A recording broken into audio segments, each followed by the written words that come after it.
කවදා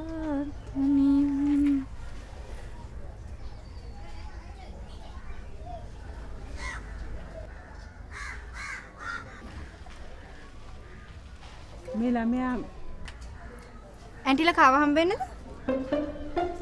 කික්ම තමයි මේ ලතු මේ අපේ ගෙදර නෙවෙයිද?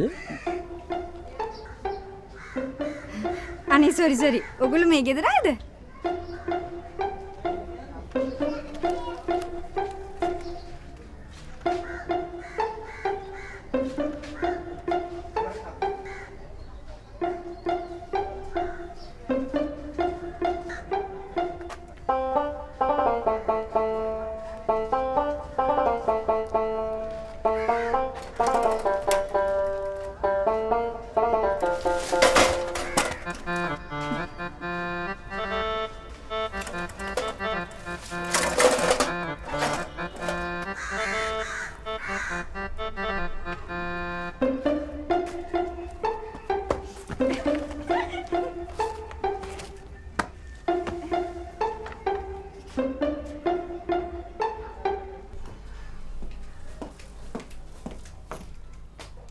උඹට බුකෝගෙන ඉන්න හේතුව කියන්න බැරි නම් අර එළිය හිටගෙන ඉන්න කෙල්ල කවුද කියලා කියහන්.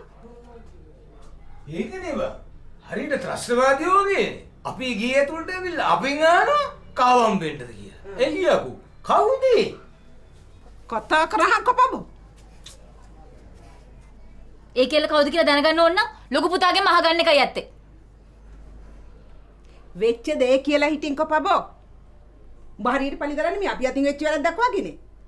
අබෝ මේ මොකක් කරේ මගේ අතින් වෙච්ච මිස් ෆයර් එකක් නම් කියපන් මං ෂේප් එකේ සීන් එකෙන් අයින් වෙන්න. ලොකු ඔය කෙල්ල එක්කන් ඇවිත් තියන්නේ හොරෙන්. හොරෙන් එක්කෙවිත් කෙක්කුව තමයි. අනේ ඒ අහිංසකයත් අමාරු වෙట్లද? මං වගේ. එහෙම දෙයක් වුණා නම් හිත හදාගන්න තිබුණා. එහෙම දෙයක් නෙවෙයි නම් කොහොමද ඇද්ද කියලා කියහන් කපබෝ. කියන දේ තේරෙන්න.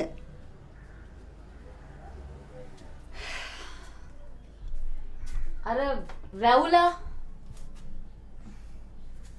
මොන රැවුලද? බස් ස්ටෑන්ඩ් එකේ තේ කඩේ මුදලාලි. හරි. පැට බොයිස්. මොකද ප්‍රශ්නේ? ඉතින් පහුගිය දවස්වල ඌ මෙහි කාල් ගෑවේ ලොකු ළඟ ඔය වැඩේ කරගන්න තමයි. හරි. හර මුදලාලියාගේ වැටකට හිටවන්න පුළුවන් ඉන්නක් වගේ කොල්ලෙක් එක්ක ඇවිදින් කුටු ගානකොටම මං හිතුවා මොකක් හරි ගිනි ගෙඩියක් තමයි කියලා. හරි. රේවලතෝ දැනුයි මට සබ්ජෙක්ට් එක තේරුනේ. නේ ලොකු මේ වැඩේ නිකන් කරන්නේ ඌ හොඳ ගානක් කපා ගන්න ඇති. මේ දවස්වල ලොකුගේ අතේ සල්ලි ගැවසෙනවා ඇති. මේ නිකන් කාලා බීලා නැති නාස්ති කරන්න ඉස්සර වෙලා ගෙදර වියදමට කියලා ගානක් ඉල්ල ගන්න ඕනේ. නැද්ද?